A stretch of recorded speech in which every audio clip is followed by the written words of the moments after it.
एक बार फिर से हम हाजिर हैं एशिया पार्ट 3 लेकर के, और इसमें हम पढ़ेंगे। आप एक टॉपिक डालिए, एशिया के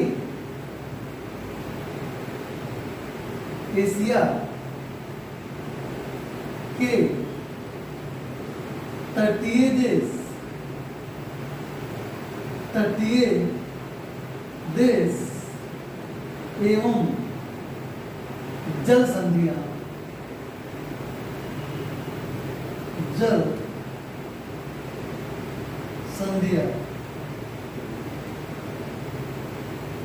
बच्चों, हम शुरुआत करेंगे रसिया के पूर्वी भाग से। देखिए, रसिया के पूर्वी भाग में जाएंगे। आप देख रहे हैं जो रेड कलर का दिख रहा है आपके स्क्रीन पर, ये देखिए ध्यान से, ये जो खड़गनुमा ढालनुमा प्रायद्वीप है, उंगलीनुमा ऐसे बना हुआ, ये प्रायद्वीप है कमचटका प्रायद्वीप। कमचटका प्रायद्वीप है बच्चों। ये कमचटका प्रायद्वीप के जस्ट नीचे देखिएगा तो ओखोटस्क सागर दिखेगा आपको। तो कमचटका प्रायद्वीप के बाद एक बंद सागर है, एक तरफ से, 3 तरफ से बंद सागर एक्चुअली है, 3 तरफ से बंद सागर है, और इसका नाम है ओखोटस्क सागर। तो पूछता है कि ओखोटस्क सागर कहाँ पे है, कहाँ पे स्थित है? तो कहते हैं रसिया के पूर्वी भाग में ओखोटस्क सागर है। जब भी ओखोटस्क सागर से नीचे आते हैं बच्चों, तो ये देखिए, ये एक द्वीप है। इस द्वीप को हम कहते हैं सखालिन द्वीप। ये जो आप मेरे उंगली को देख रहे हैं यहाँ पे, ये जो द्वीप है ये सखालिन द्वीप है। तो सखालिन द्वीप और रसिया के बीच में देखिए एक नीली कलर की पानी गया हुआ है, ये नीली दिखाए हैं। तो सखालिन द्वीप और रसिया के बीच में एक जल संधि बनती है बच्चों। तो सखालिन द्वीप और रसिया के बीच में एक संधि बनेगी तो जल संधि होगी। तो इधर सखालिन है,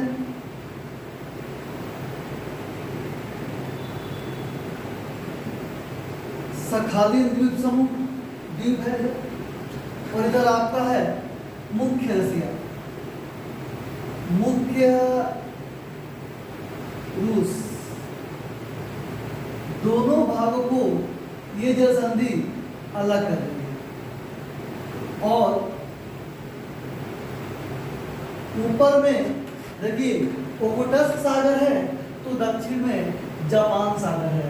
तो उत्तर में ओखोटस्क सागर, ओखोटस्क सागर,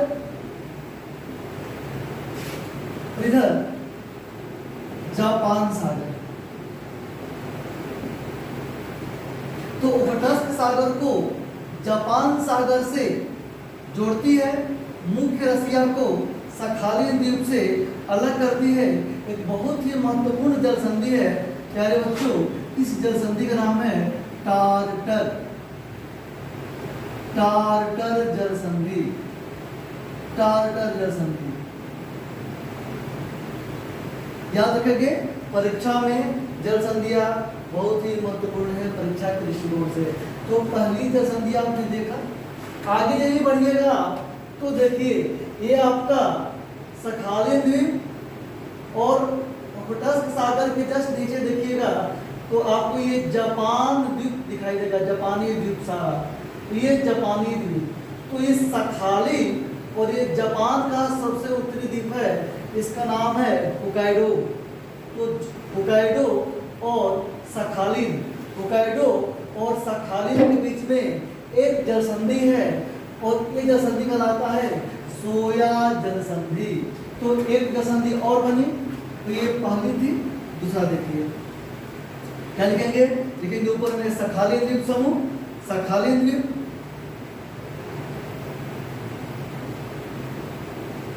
सखालिन द्वीप, सखालिन द्वीप। और आइए चलते हैं नीचे की ओर। तो नीचे में जापान का सबसे उत्तरी द्वीप है, जापान का सबसे उत्तरी द्वीप होक्काइडो। तो सखालिन द्वीप को होक्काइडो से, सखालिन द्वीप को होक्काइडो से अलग करता है। और देखिए इधर हमारा प्रशांत महासागर है और ये जापान सागर। तो प्रशांत महासागर को जापान सागर से जोड़ता है, प्रशांत महासागर को जापान सागर से जोड़ता है बच्चों। एक जल संधि है, इस जल संधि को हम लोग कहते हैं सोया जल संधि। सोया जल संधि। अब आगे आइए बच्चों, अब हम देखते हैं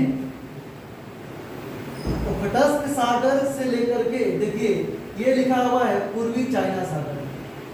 तो ये देखिए सखालिन द्वीप, तो सखालिन द्वीप यानी पूरा ये सखालिन द्वीप वाला भाग ये पूरा ओखोटस्क सागर है। ओखोटस्क सागर से लेकर के पूर्वी चाइना सागर के बीच में एक चापाकार धनुष के आकार का द्वीप स्थित है। धनुष के आकार का द्वीप देखिए, देखिए बनेगा धनुष के आकार का एक द्वीप स्थित है। इसी द्वीप को जापान कहते हैं। आइए अब हम जापान पढ़ेंगे, क्योंकि आपका शीर्षक है एशिया के तटीय देश एवं जल संधियां। तो जैसे देश आएंगे देश पढ़ लेंगे, जल संधियां आएगी जल संधि को देख लेंगे। आइए देखते हैं, इसे सीक्वेंस बना रहेगा, एक सिस्टमैटिक्स कायम हो जाएगा तो पढ़ाई के बीच में। तो आइए अब हम पढ़ेंगे जापान के बारे में। जापान, अगर लोकेशन की बात करें बच्चों, सबसे पहली बात लोकेशन पूछे आपसे कि जापान है कहाँ, तो जापान तो बच्चों प्रशांत महासागर में स्थित द्वीप है। प्रशांत महासागर में स्थित द्वीप, और एक दो द्वीप नहीं 3900 द्वीपों का समूह है। जापान 3900 द्वीपों का समूह है। कहां से कहां तक, तो ओखोटस्क सागर से लेकर ओखोटस्क सागर से लेकर के पूर्वी चीन सागर तक, पूर्वी चीन सागर तक, तो पूर्वी चीन सागर तक, पूर्वी चीन सागर तक फैला हुआ है। आपसे कोई जापान की बता दी आकृति तो कहेंगे चापाकार, धनुषाकार आकृति,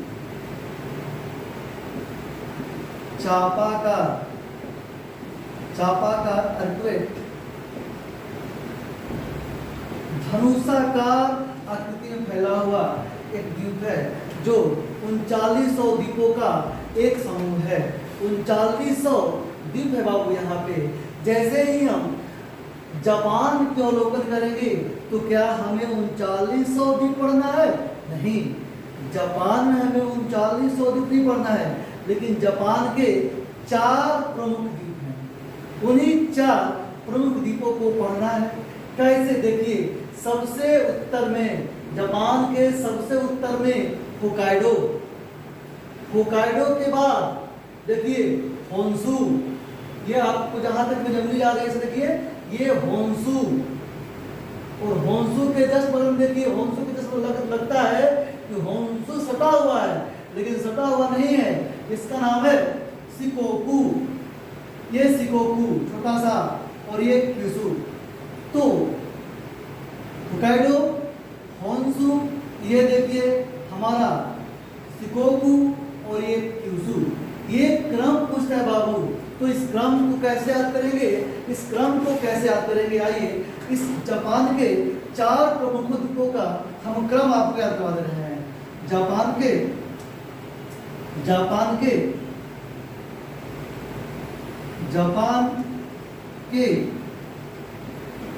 4 प्रमुख द्वीप, उत्तर से दक्षिण में आपको क्रम याद करवा रहा हूं। उत्तर से दक्षिण, देखो बाबू द्वितीय विश्व युद्ध था, द्वितीय विश्व युद्ध था, और द्वितीय विश्व युद्ध में क्या हुआ? द्वितीय विश्व युद्ध चल रहा था, और द्वितीय विश्व युद्ध में क्या हुआ था कि द्वितीय विश्व युद्ध में जापान अमेरिका के सामने हैकरी दिखा रहा था।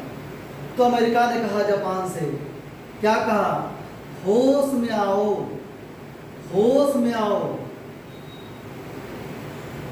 नहीं तो एक सिक मार देंगे ना तो हम ही को कोसोगे।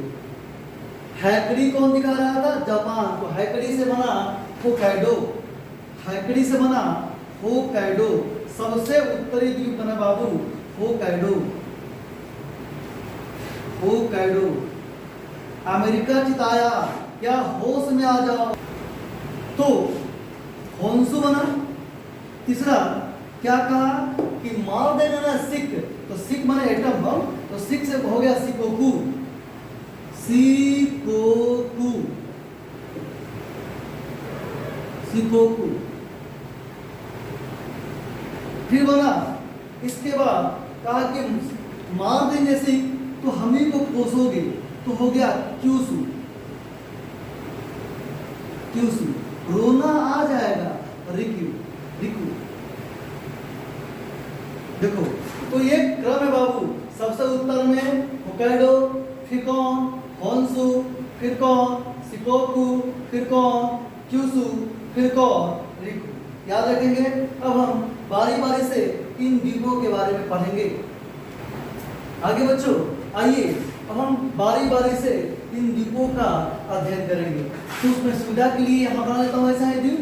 आप देखेंगे सबसे पहले मैं बना रहा हूँ आपको जापान का उत्तरी द्वीप, फिर जापान का सबसे बड़ा द्वीप,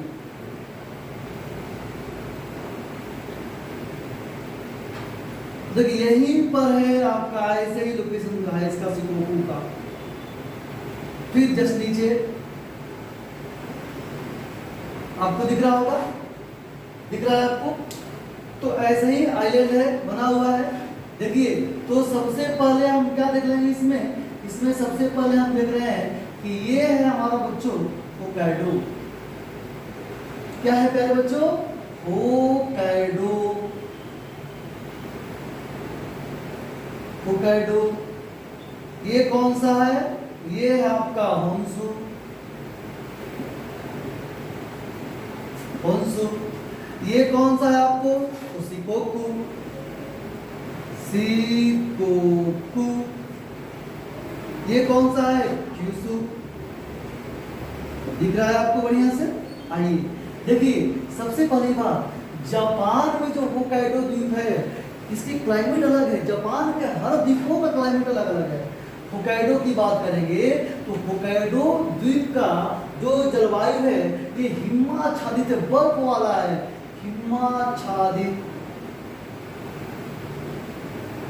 हिमाच्छादित जलवायु है, हिमाच्छादित जलवायु है। किसका बच्चों? होक्काइडो का। और क्या कहेंगे होक्काइडो में कि भाई होक्काइडो और होन्शु के बीच में एक जल संधि है बच्चों।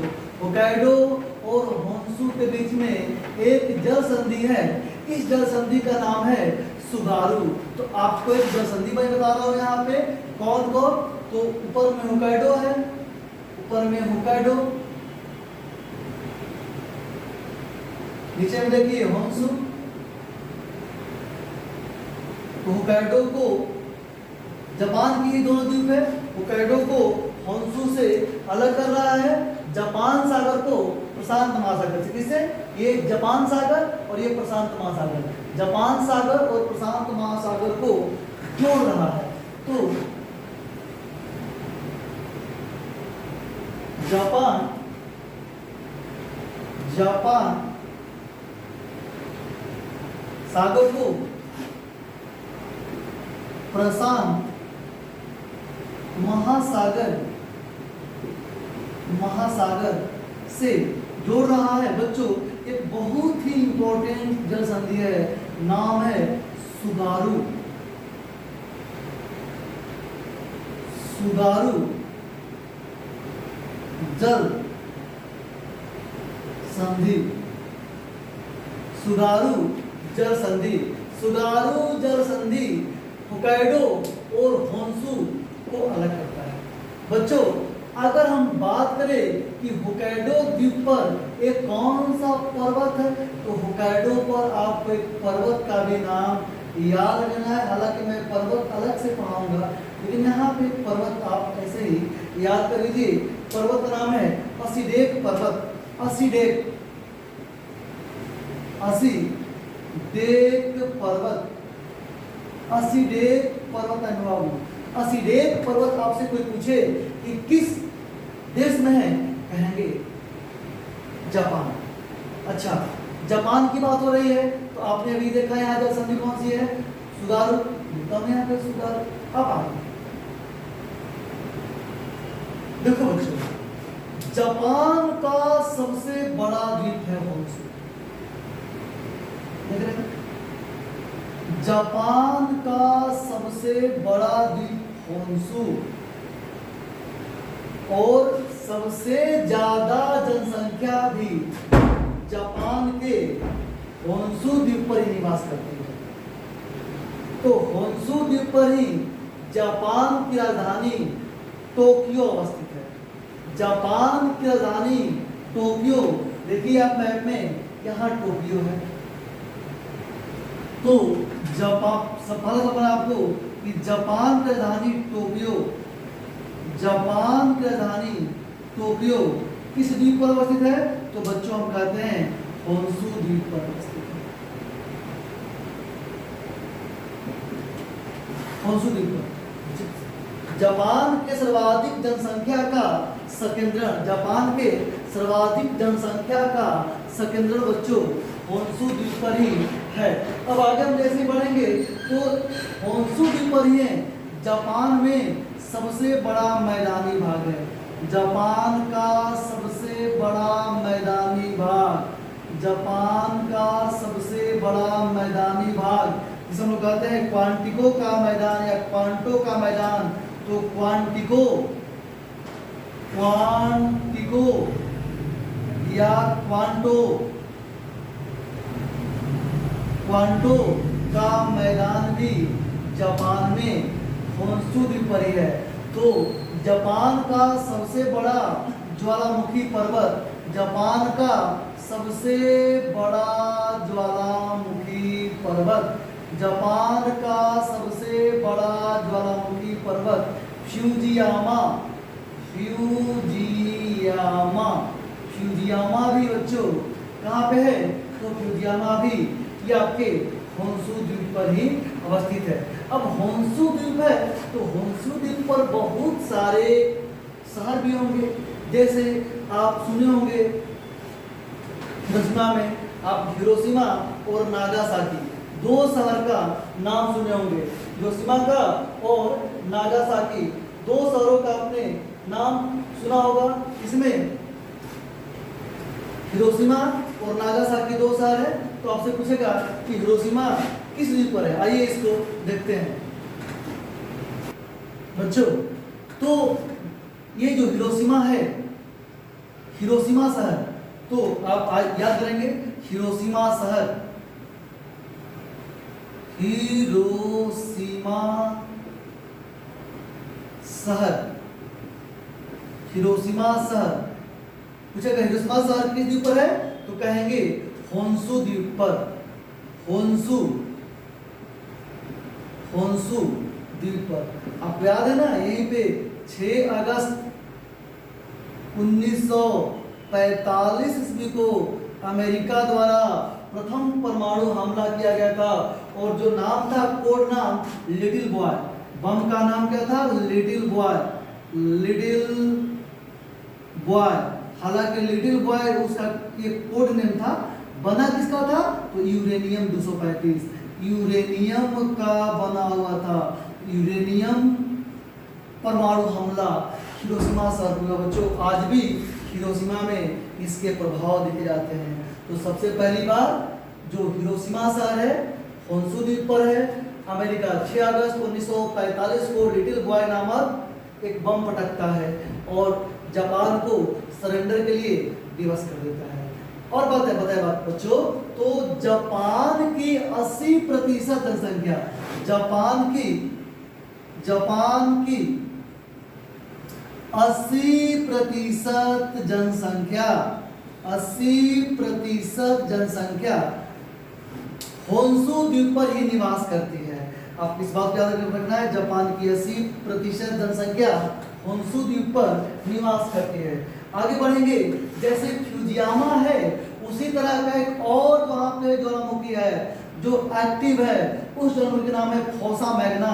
तो अगला बात आप याद करेंगे कि fossa Magna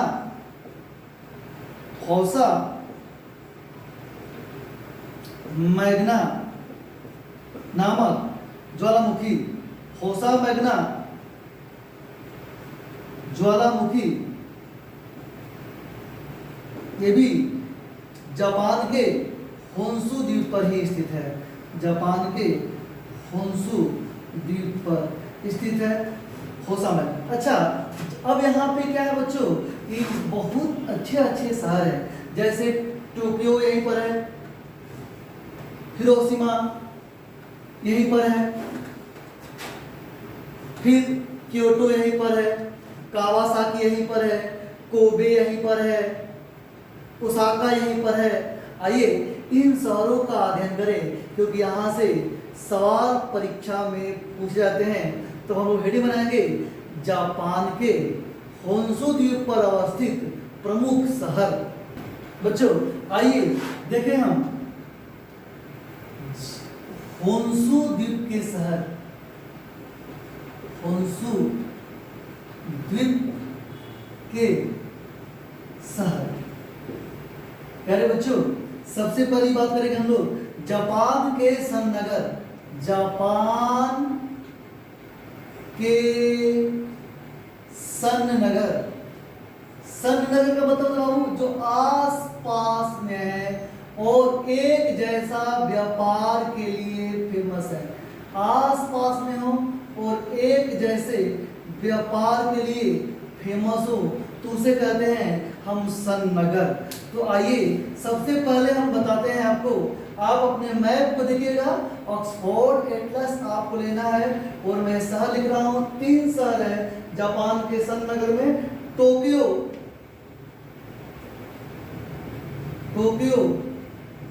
plus Yokohama plus Kawasaki. बच्चों ये 3 शहर जापान में औद्योगिक क्षेत्र के लिए प्रसिद्ध हैं, औद्योगिक क्षेत्र के लिए प्रसिद्ध है। तो आपसे पूछे टोक्यो, योकोहामा, कावासाकी, और आप मत भूलिए कावासाकी बजाज की कंपनी थी, आप बाइक चलाते थे कावासाकी, तो ये कावासाकी जापान में स्थित है, याकोहामा जापान में, टोक्यो जापान में, किसके लिए, औद्योगिक क्षेत्र के लिए, इंडस्ट्रीज का डेवलपमेंट इन शहरों में ज्यादा है। बच्चों ये मैं छोटा पड़ जाएगा, इतनी इंफॉर्मेशन है, इसीलिए आपको ऑक्सफोर्ड एटलस खरीद करके जैसे मैं बोल रहा हूँ उस शहर को खोजिएगा, आपको ज्यादा याद होगा। आगे जैसे ही बढ़ेंगे तो जापान के दूसरे सन नगर की बात करेंगे, जापान के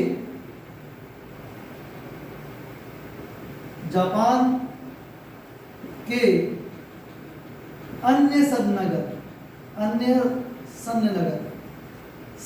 तो बाबू व्यापार एक जैसे और लोकेशन भी एक जैसे। तो अगला जापान के अन्य सन नगर में जो आता है ना वो है ओसाका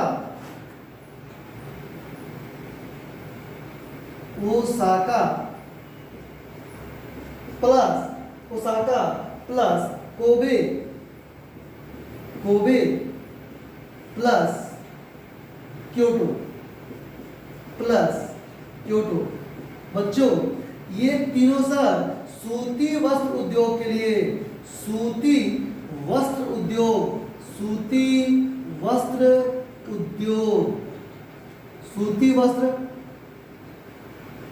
उद्योग के लिए फेमस है,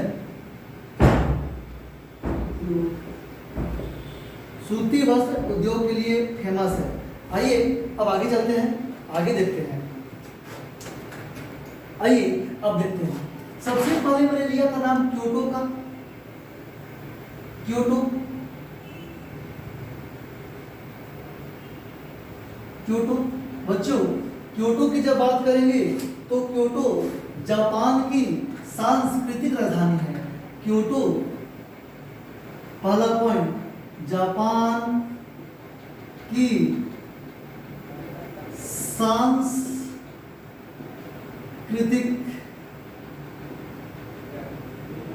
राजधानी है क्योटो। फिर अगर बात करें तो छोटे छोटे उद्योग, छोटे छोटे उद्योग के लिए प्रसिद्ध है क्योटो। इसीलिए इसका एक नाम है सिटी ऑफ स्मॉल वर्कशॉप।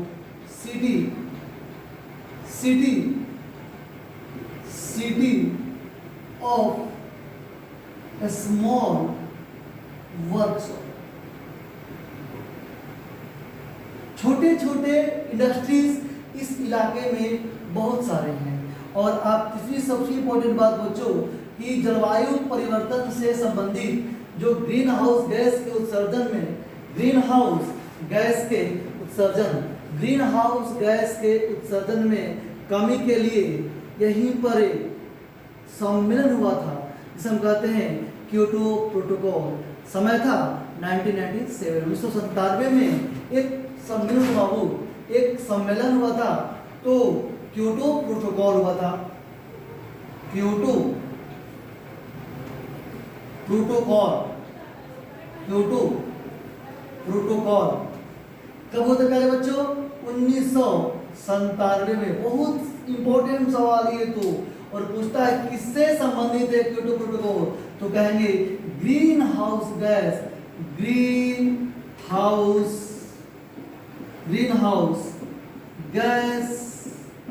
के उत्सर्जन के कटौती से संबंधित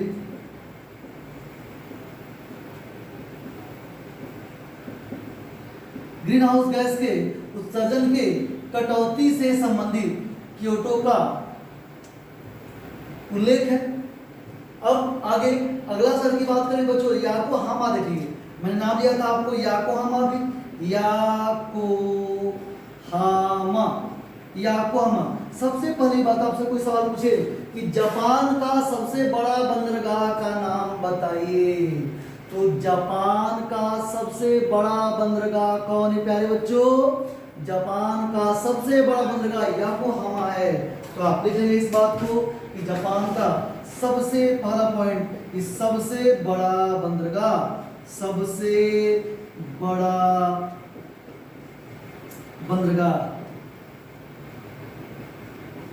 फिर क्या लिखेंगे आप कि जलयान के लिए फेमस, जलयान बनते हैं यहाँ पे बच्चों, जलयान के लिए प्रसिद्ध। ऐसे ही एक शहर है कोबे। कोबे मैंने बताया था आपको, नाम लिया था कोबे का।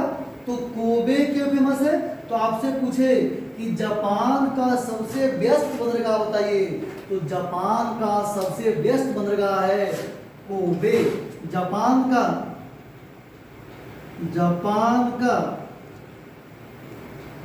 सबसे व्यस्त बंदरगाह।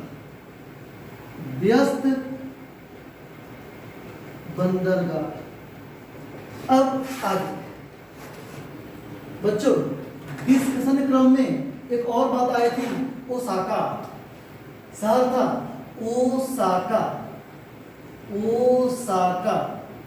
ओसाका को प्यारे बच्चों हम कहते हैं जापान का मैनचेस्टर। जापान का मैनचेस्टर क्यों? क्योंकि मैनचेस्टर बच्चों, मैनचेस्टर इंग्लैंड का एक शहर है जो सूती वस्त्र उद्योग के लिए फेमस है। मैनचेस्टर इंग्लैंड का एक शहर है जो सूती वस्त्र, कॉटन इंडस्ट्रीज के लिए फेमस है। तो उसी तरह से जापान में ये जो ओसाका है ये भी सूती वस्त्र के लिए फेमस है, इसीलिए जापान का मैनचेस्टर कहते हैं। यानी यहाँ पे सूती वस्त्र उद्योग बहुत ज्यादा मात्रा में है, सूती वस्त्र उद्योग।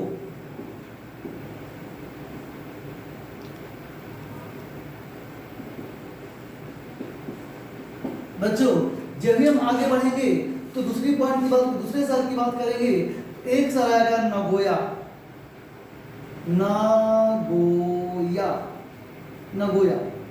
जापान में एक शहर है नगोया, और ये जापान का डेट्रॉयट है। जापान का डेट्रॉयट। बच्चों डेट्रॉयट है कहाँ? तो डेट्रॉयट उत्तरी अमेरिका में संयुक्त राज्य अमेरिका का एक शहर है, और वो ऑटोमोबाइल के लिए प्रसिद्ध है। ऑटोमोबाइल के लिए प्रसिद्ध है, उद्योग छोटे छोटे ऑटोमोबाइल ज़्यादा मिलते हैं वहाँ पे। तो नगोया भी ऑटोमोबाइल के लिए फेमस है।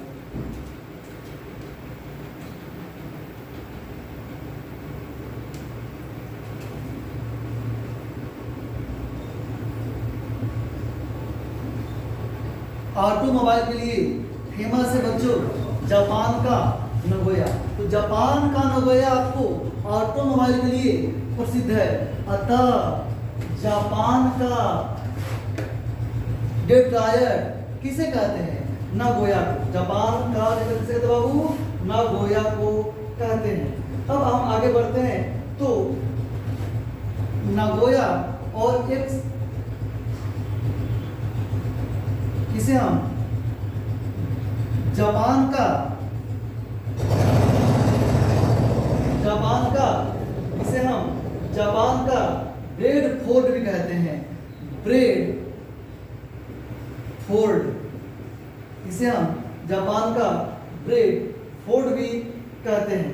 अब हम आगे बढ़ते हैं, आगे देखेंगे कि इस पूरे जो मैंने शहर बताया, इस शहर को अगर आपकी एग्जाम में उत्तर से दक्षिण सजाने का क्रम दे देगा तो कैसे जाएंगे? मैं लिख दे रहा हूं, आप अपने मैप में मिला लीजिएगा, क्योंकि छोटी सी मैप है, हमारे पास जूम करने की कोई ऐसा इंस्ट्रूमेंट है नहीं। हम पहली बार ही यूट्यूब पर अभी पढ़ा रहे हैं आप सभी को, कंटेंट में मुकाबला कोई नहीं कर सकता। अब आगे देखिए तो हम जो शहर लिखेंगे उत्तर से दक्षिण की ओर, ये बात शहर मैं लिख रहा हूं, आप अपने मैप में देखिएगा। आइए शुरू करते हैं जापान के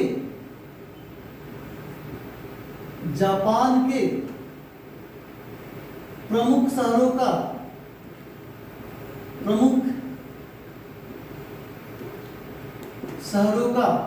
क्रम। जापान के प्रमुख शहरों का क्रम। तो सबसे पहले सबसे उत्तर में टोक्यो, जापान की राजधानी। उसके नीचे जाएगा उसके दक्षिण में, टोक्यो के दक्षिण में तो आप बात करेंगे नागोया। जापान का डेट्रॉयट। तीसरी बात करेंगे तो याकोहामा, जापान का सबसे बड़ा बंदरगाह नगर। उससे दक्षिण में आएंगे तो आप कहेंगे हिरोशिमा,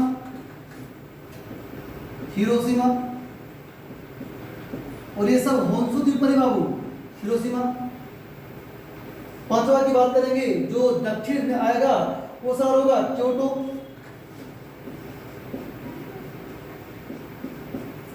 छठा की बात करेंगे तो होगा ओसाका।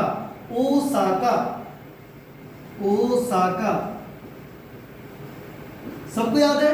टोक्यो जापान की राजधानी, नगोया जापान का डेट्रॉयट, याकोहामा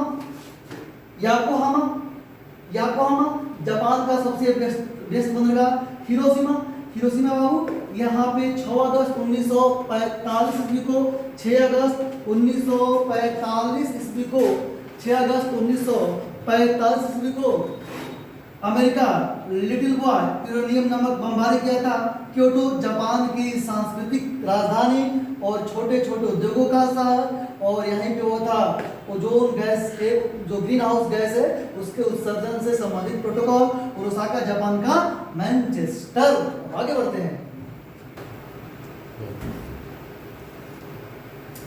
अब आइए, तो भी हमने आपको दिखाया कि ये जो जापान के जो शहर थे इनका सीक्वेंस होन्शु द्वीप के बाद हम जब आगे बढ़ेंगे बच्चों तो ये देखिए शिकोकु है। तो शिकोकु और होन्शु के बीच में देखिए जो गैप देख रहे हैं, यहाँ देखिए आप मैप में यहाँ पे छोटा सा गैप दिखा रहा है। ये जो गैप है, ये गैप यहाँ भी एक जल संधि है बच्चों। इस जल संधि का नाम है जो होन्शु और शिकोकु के बीच में है की जल संधि। आइए की जल संधि के बारे में पढ़ते हैं। एक तरफ होन्शु है, एक तरफ हमारा होन्शु और एक तरफ हमारा शिकोकु। शिकोकु शिकोकु और यहाँ पे जो अलग हो रहे हैं और जो जल संधि बन रही है उसका नाम है की जल संधि। की जल संधि, की जल संधि होन्शु और शिकोकु की, होन्शु और शिकोकु को अलग करती है। अच्छा, तो देखिए यहाँ पे सागर कौन सा है, तो सागर तो वही हमारा प्रशांत महासागर, और यहाँ देखिए यही हमारा जो जापान सागर। तो प्रशांत महासागर को जापान सागर से जोड़ती है। बस ये बात आपको ध्यान रखना है कि तरफ प्रशांत महासागर है, प्रशांत महासागर है और महासागर प्रशांत महासागर, और इधर हमारा जापान सागर, जापान सागर। अब हम जब आगे बात करेंगे शिकोकु की, तो शिकोकु जापान का सबसे छोटा द्वीप है। शिकोकु चारों द्वीपों में, तो पूछेगा जापान का सबसे छोटा द्वीप, जापान का सबसे छोटा द्वीप। अब 3900 की बात नहीं हो रही है, बात जहां पे आबादी है, इन्हीं चारों द्वीपों पर आबादी है। तो इन आबादी में जापान का सबसे छोटा द्वीप शिकोकु है। आपसे यही पूछेगा, 3900 आपसे पूछने नहीं जा रहा है। शिकोकु जापान का सबसे छोटा द्वीप है शिकोकु। और शिकोकु का सबसे बड़ा शहर की बात करें तो नाम है मातुश्यामा। यहाँ पे एक शहर है, यहाँ पे एक शहर है बाबू, उसका नाम है मातुश्यामा। और यहाँ की शिकोकु की जो जलवायु है, शिकोकु की जलवायु, तो शिकोकु की जलवायु, शिकोकु की जलवायु उष्णकटिबंधीय है। उष्णकटिबंधीय जलवायु है। आप इसको उपोष्ण भी कह सकते हैं। तो उपोष्ण कटिबंधीय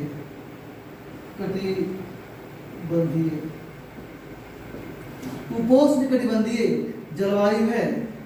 जापान का सबसे छोटा द्वीप है शिकोकु। जलवायु कैसा है इसका? उपोष्ण कटिबंधीय। बच्चों, अगर आपसे पूछे कि होन्शु द्वीप का क्लाइमेट कैसा है, क्योंकि सबसे बड़ा तो होन्शु है, तो जापान का मुख्य क्लाइमेट जो होन्शु का क्लाइमेट होगा वही होगा।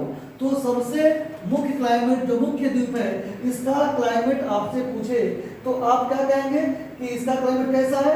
तो शीतोष्ण आर्द्र मानसूनी। कैसा बाबू? शीतोष्ण आर्द्र मानसूनी है। शीतोष्ण आर्द्र मानसूनी, शीतोष्ण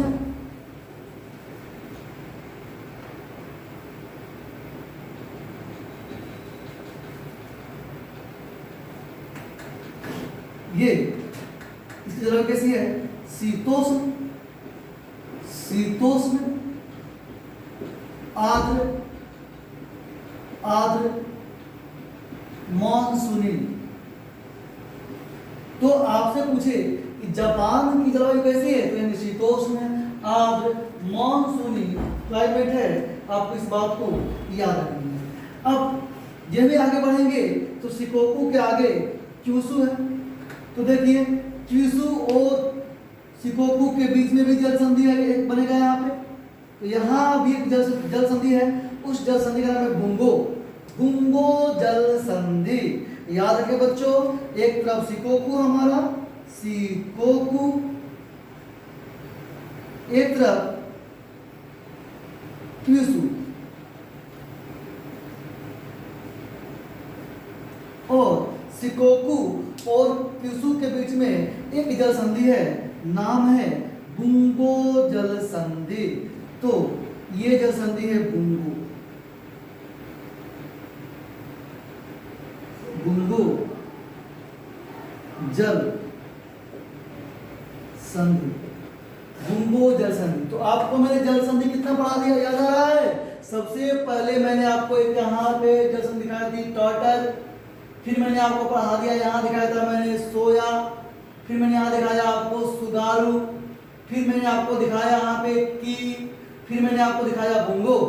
तो ये जल संधियां हैं, आपको रटने हैं। जल संधि एग्जाम में बहुत पूछते हैं परीक्षा में, और बड़े बड़े एग्जाम में यूपीएससी की बात है, यूपीएससी तो माइन्यूट बात पूछता है, और हम तो आपको पूरा जीरो से हीरो लेवल दे रहे हैं। अब यहाँ से आपका भूगोल आप देखिएगा, जब मैं आपको पूरा पढ़ा दूंगा वर्ल्ड ज्योग्राफी, फिर आप क्वेश्चन बनाइएगा, क्वेश्चन नहीं मिलेगा कि आप क्या बनाइएगा, क्वेश्चन भागता फिरेगा आपसे। ये मेरा वादा है आपसे, वचन है मेरा। चलिए, तो जोड़ता किसको है तो देख लीजिए इधर पे, इधर हमारा देखिए हमारा येलो सी है, येलो सी मतलब कि चाइना ही सागर है, पूर्वी चाइना सागर है, और ये हमारा प्रशांत महासागर एक ही में है। तो बस फेमस जो अलग कर रहा है उसी को आदमी कर देता है, और ये एक ही विभाग पर, इधर प्रशांत महासागर, इधर जापान सागर, इधर प्रशांत महासागर, इधर जापान सागर। ये बात आपको याद रहेगा। अब हम आगे बढ़ते हैं बच्चों। क्यूसू द्वीप पर एक प्रमुख शहर है, इस लिहाज से कि 9 अगस्त 1945 को अमेरिका यही बम पटका, और वो शहर है नागासाकी, नागासाकी, हिरोशिमा नागासाकी। तो नागासाकी जो शहर है सबसे पहली बात क्यूसू द्वीप पर स्थित है, क्यूसू द्वीप पर स्थित है। नागासाकी शहर क्यूसू द्वीप पर स्थित है, और 9 अगस्त 1945 ईस्वी को हिरोशिमा इस पर क्या करता है, बमबार्डमेंट करता है, बमबारी करता है। 9 अगस्त 1945 को। नाम क्या उसका है, फैट बॉय, कोड नेम है फैट बॉय, फैट बॉय। ये बम किसका बना हुआ था, तो ये बम बना हुआ था प्लूटोनियम का, ये प्लूटोनियम का बना हुआ था, प्लूटोनियम नाम था, फैट बॉय बम, और ये प्लूटोनियम से बना हुआ था। तो ये हमारा क्यूसू बच्चों, क्यूसू के जस्ट बगल में आप जाइएगा इधर, तो ये देखिए, ये जो आप देख रहे हैं खाड़ी, यहाँ पे खाड़ी है, इस खाड़ी को मिनी माता की खाड़ी कहते हैं। क्या कहते हैं बाबू, मिनी माता की खाड़ी। तो जस्ट यहाँ पे आप देखेंगे कि एक छोटा सा वाटर बॉडीज है, और ये वाटर बॉडीज कैसा है, इसे हम लोग कहते हैं मिनी माता की खाड़ी, मिनी माता की खाड़ी। क्यों फेमस है ये, हम बहुत सारी खाड़ी तो नहीं बताए आपको, ये बता रहे हैं क्यों, क्योंकि मिनी माता की खाड़ी में बहुत पहले एक बार पारा का संकेंद्रण हो गया था, पारा का संकेंद्रण हो गया था, और यहाँ के मछलियों के शरीर में पारा की मात्रा अंदर चला गया था, और जो लोग इस मछली को खाए तो उन्हें एक रोग हो गया। रोग कौन सा हुआ, रोग हुआ उनको कि उनका जो तालू और जीभ सट गया, वो बोल ही नहीं पाते थे। तो चूंकि रोग यहाँ से हुआ जहाँ पे आपकी आवाज बंद हो जा रही है, तालू और जीवा की मांसपेशियां काम नहीं कर रही है, इस रोग का नाम दे दिया गया मिनी माता रोग। क्या नाम दे दिया गया, मिनी माता रोग। तो यहाँ पे मिनीमाता रोग की उत्पत्ति जो पारे से होती है, ये जापान से हुई है। मिनी माता रोग। अब जापान हो और बुलेट ट्रेन की बात ना हो तो फिर बेईमानी है। आइए देखिए जापान का सबसे बड़ा रेलवे जंक्शन कौन है, बुलेट ट्रेन कहां से कहां तक चलती है। आइए जापान के बुलेट ट्रेन की बात करते हैं। देखो बच्चों, जापान का एक रेलवे जंक्शन है। देखो Osaka, Kyoto, Hiroshima, Yokohama, Nagoya और टोक्यो। और फिर देखिए ये सुरंग है जो समुद्र में है। यहाँ आइए, यहाँ देखिए, ये जो आप देख रहे हैं जापान और ये होकाइडो, ये जो आप वाटर बॉडी देख रहे हैं तो अब फिर पानी के नीचे जाती है। और ये जो सुरंग है, ये जो सुरंग है इसका नाम है सीकन सुरंग, जो एशिया की सबसे बड़ी सुरंग है। एशिया की सबसे बड़ी सुरंग सीकन सुरंग है, जिसकी लंबाई है 53.85 किलोमीटर। इससे होकर के ये बुलेट ट्रेन होकाइडो द्वीप के सोपोरी तक जाती है। तो जापान में जिस बुलेट ट्रेन इसकी स्पीड लगभग 350 किलोमीटर से 500 किलोमीटर प्रति घंटा के रफ्तार से चलती है, उस ट्रेन की बात कर रहे हैं। तो जापान के सबसे बड़े भाग को कवर करती है, दोनों बड़े बड़े द्वीपों को कवर कर लेती है। और जैसे चलती है वैसे स्टेशनों का क्रम है Osaka, Kyoto, Hiroshima, Yokohama, Nagoya, Tokyo, फिर आता है समुद्र में सीकन सुरंग और होकाइडो द्वीप। बच्चों, जापान एशिया का सबसे पूर्वी देश है, अतः इसे हम क्या कहते हैं, land of the rising sun. Land of the rising sun कहते हैं, उगते सूरज का देश, उगते सूरज का देश। बच्चों, पुराने समय में जापान को हम निप्पॉन कहते थे। क्या कहते थे? निप्पॉन। निप्पॉन का मतलब ये होता है उगते हुए सूरज का देश। और पहले पूरे जापानी जो था, जापान पूरे एक महासाम्राज्य था, जिसमें उत्तरी कोरिया, दक्षिणी कोरिया, कुछ भाग आपके ये पूरा जापान का, तो कुछ इधर कमचटका जो आइलैंड है इसके भाग, ये सब मिलाकर के कालांतर में जापानी साम्राज्य थे। लेकिन बाद में विघटन हो गया। तो विघटन के बाद का मैंने आपको जापान की समस्त भौगोलिक गतिविधियों पर चर्चा किया। अब आगे, अब बच्चों जापान की बातों से आगे बढ़ते हैं। तो जापान की बातों से जब आगे बढ़ेंगे तो ये देखिए, ये आपका पूर्वी चीन सागर है। पूर्वी चीन सागर, पूर्वी चीन सागर पर चाइना का पूरा दबदबा, देखिए नाम से सुनिए, चाइना करेगी क्या भाई, पूर्वी चीन सागर है, चाइना सागर। अब देखिए चाइना सागर, याद कीजिए महासागरों का क्रम ये पूछता है परीक्षा में, कहीं से घुमा देगा यूपीएससी। तो देखिए ये आपका जापान सागर, ये देखिए पूर्वी सागर, ये जापान सागर। फिर देखिए चाइना के पास ये पीला सागर, फिर ये देखिए पूर्वी चीन सागर, पूर्वी चीन सागर। तो पूर्वी चीन सागर से जैसे ही हम आगे बढ़ते हैं बच्चों, तो देखिए इस यहाँ पे देखिए, पहले ये देखिए यहाँ पे ये दोनों देश मैंने कल बताया था, उत्तरी कोरिया, दक्षिणी कोरिया।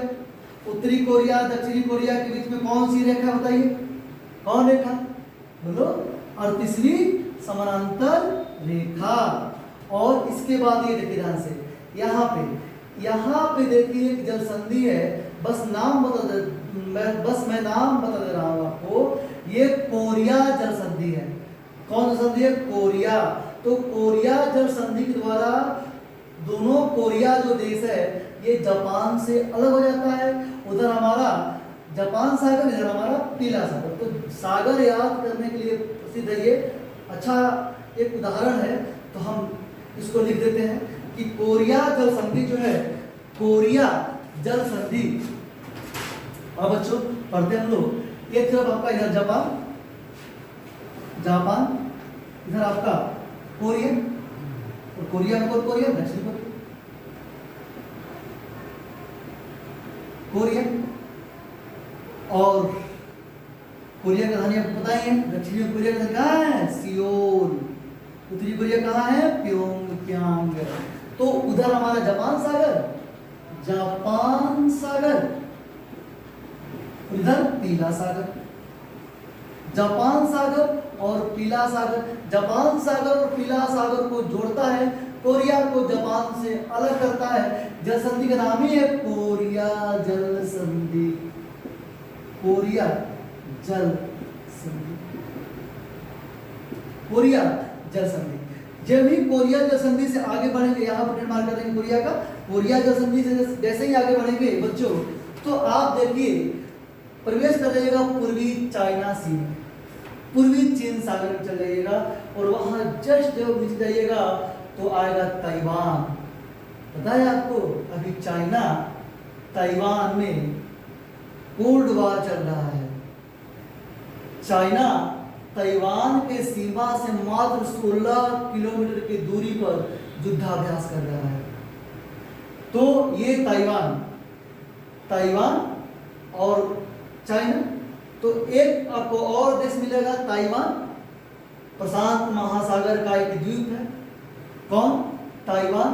और ताइवान और चाइना जिस जल संधि से अलग होते हैं उसका नाम है ताइवान जल संधि। देखिए यहाँ पे ताइवान है, ताइवान, तो ताइवान जल संधि। तो ये देखिए साउथ चाइना सी है, ये हमारा ईस्ट है, ये साउथ है, साउथ चाइना सी है ये। तो ताइवान को चाइना से अलग करता है, पूर्वी चीन सागर को दक्षिणी चीन सागर से, यानी लिखा हुआ है, बस आपके मैप में लिखा हुआ होगा, दक्षिणी चीन सागर से जोड़ता है, ताइवान जल संधि है। ताइवान की राजधानी कहाँ है बच्चों, तो राजधानी तो ताइवान का ताइपे है, और करेंसी कौन सा है, डॉलर है। जे भी आगे आएंगे बच्चों, नीचे आएंगे यहाँ पे, तो आपको एक और जल संधि दिखेगी। तो एक जल संधि आपको यहाँ पे दिखेगी, लुजोन जल संधि।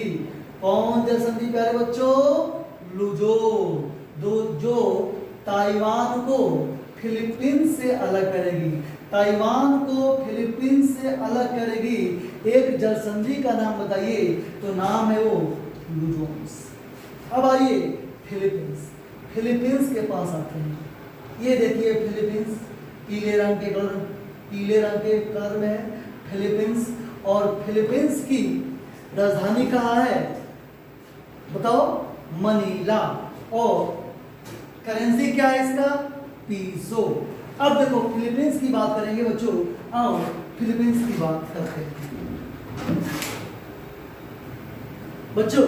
आइए फिलीपींस की बात करें, तो फिलीपींस के 3 द्वीप आपको याद रखने हैं।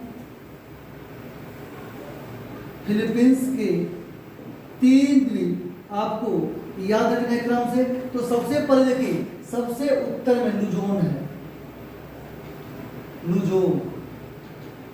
लुजोन के बाद समर है, और समर के बाद मिंडनाओ है, मिंडनाओ। और बच्चों एक बार सवाल पूछा कि फिलीपींस की राजधानी मनीला, फिलीपींस की राजधानी मनीला ये